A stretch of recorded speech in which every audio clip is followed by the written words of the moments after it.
А мы, друзья, сейчас направляемся на старт самой крутой гонки в парусном спорте, в яхтинге.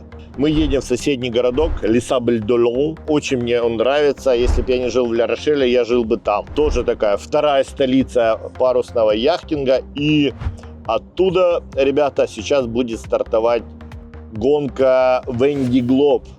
Это просто Эверест парусного яхтинга, как я сказал. Это одиночка вокруг света, то есть на яхтах по 60 футов яхтсмены идут в одиночку на бешеной скорости, и это все вот длится сейчас где-то 70-80 дней. Это вообще топ of the top. Гонка проходит раз в 4 года, поэтому едем.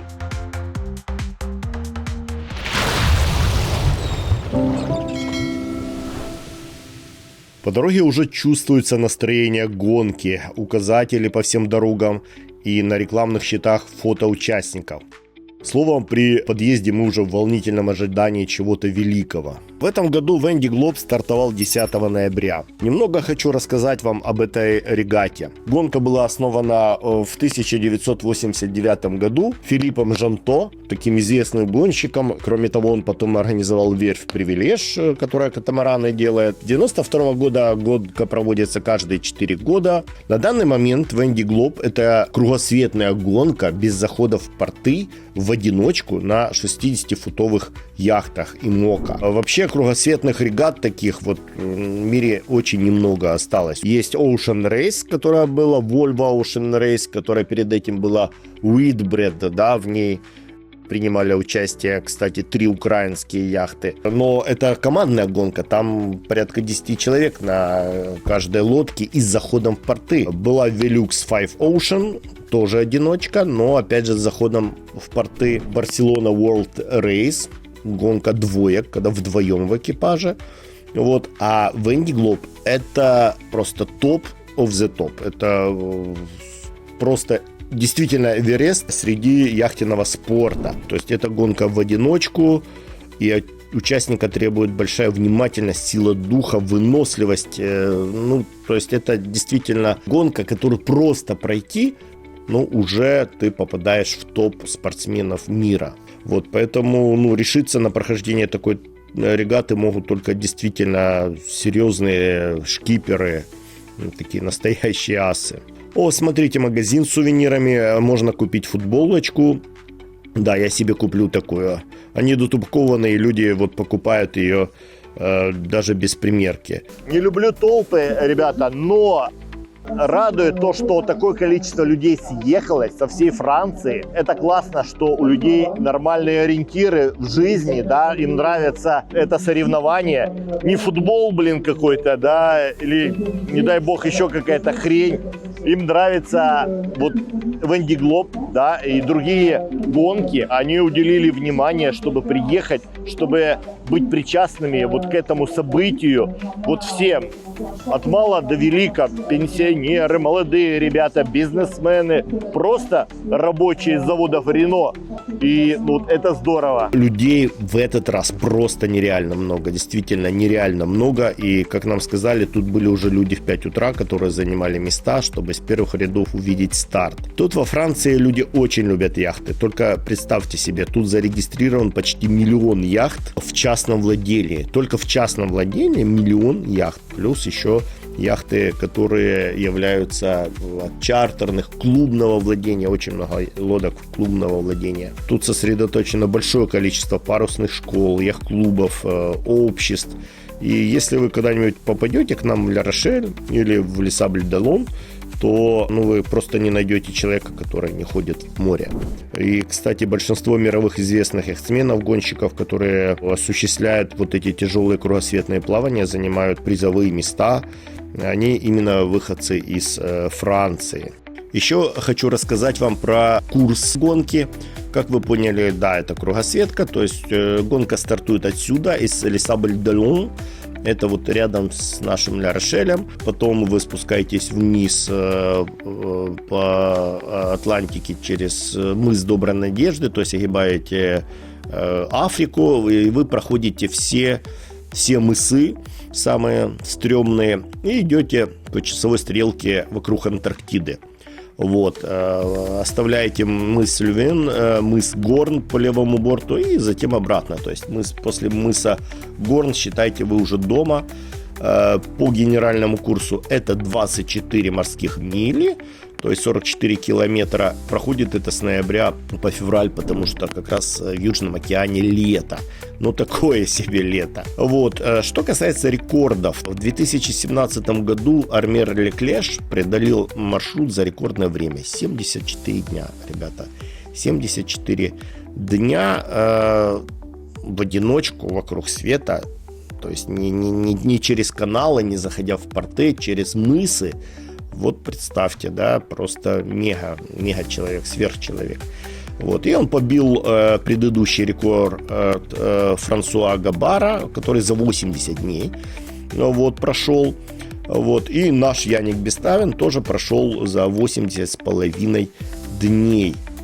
Но надеемся, что в этом году они побьют рекорд, потому что лодки уже модифицированные, и лодки уже на подводных крыльях, все на подводных крыльях. На них стоят, кстати, автопилоты интеллектуальные, такой, как мы себе на нашей Гарне поставили, на нашем катамаране Гарна. И надеемся, что будет рекорд, друзья. Держим кулачки. Вот. Вы пишите в комментах, давайте делать какие-то ставки такие. За сколько придет победитель этой гонки? Мы, ребята, будем болеть за Яника Беставина, за нашего земляка из Ля Рошеля. Его спонсор Мэтр Кок, соответственно, яхта так называется. Отметьте себе и введите его в онлайне и будем болеть за него. Быть болельщиком в прямом эфире сейчас очень просто. То есть переходите на этот сайт гонки wendyglobe.org, кликаете вот сюда на вкладку «Трекер». Тут сразу открывается вот такая карта. И здесь мы видим все лодки, где кто находится. Мы видим репортажи от них, с какой скоростью они идут, все трекинги. Вот, можно посмотреть вот прямо сейчас. Гонка освещается очень активно французским телевидением и всеми вообще средствами. Сейчас мы в конференц-зале. И отсюда будут вестись прямые трансляции по старту. В этом году в этой юбилейной гонке, 10-й уже по счету, всего 40 участников, то есть их больше. В прошлый раз было 33. Большинство спортсменов, конечно же, французы. На втором месте идут британцы, но здесь в этот раз есть и США, Германия, Венгрия, Бельгия, Италия, Япония и Китай. Не так много, как на других гонках, например, на той же Route de Rome, Ромовый путь. В 2022 году стартовало 138 лодок, но это трансатлантическая гонка, а не кругосветка. Венди Глоб идет исключительно в одиночку на 60-футовиках, и никакой посторонней помощи нет, они не имеют права ее принимать. А вы понимаете, что в южных широтах там очень даже не весело. То есть оперативно спасти участника нет такой возможности. То есть в помощь вы можете надеяться только на другого гонщика. Спать можно только урывками, то есть 20-30 минут подряд, не больше. И вот так месяцами. И не все это преодолевают. То есть для многих просто большая нагрузка психологическая. Многие снимаются. Во время гонки 96 года один из участников пропал без вести. Поэтому я же говорю, что Венди Глоб называют Эверестом парусного спорта. Если вам интересно, посмотрите фильм «Одиночка» 2013 года. Да, там по такому названию несколько фильмов, но именно вот этот, он про вот именно эту гонку и снимался на этой же яхте. Вот здесь же и снимался этот фильм. Шикарный фильм. Ребята, вы просто представьте себе, что это такое. То есть один человек на большой огромной лодке, вот он 3 месяца в открытом Южном океане. Ну, ребят, тут когда Бискай переходишь, да, кажется, что над тобой все волны смыкаются, что сейчас тебя просто эта пучина поглотит. Я не представляю, вот там весь Южный океан практически вдоль Антарктиды нужно пройти. Ну, блин, это захватывает, конечно. А вот, друзья, за моей спиной лодка Виолет Доранж. Это самая юная морячка, но она уже участвовала в трансокеанских одиночных гонках. Получается, наверное, она самый юный участник и самая юная участница. Ее спонсор Макдональдс, поэтому ее лодка называется Макдональдс. Ладно, за такой возраст простим ей это. Блин, ну это прекрасно. 23 года. 23 года она стартует. Ребята, мы тоже будем за нее болеть. Вообще, конечно, молодая девушка на яхте, которая отваживается на такое путешествие, ну, это прямо фантастика. На нашем канале есть видео о Джессике Уотсон, 16-летней девушке, совершившей кругосветку в одиночку. Но она не участвовала в гонке, а именно в Венди Глоб это совсем другое. И здесь не так много женщин, тем более завершивших ее. Ну вот, в 1997 году Катрин Шабо была первой женщиной-участницей.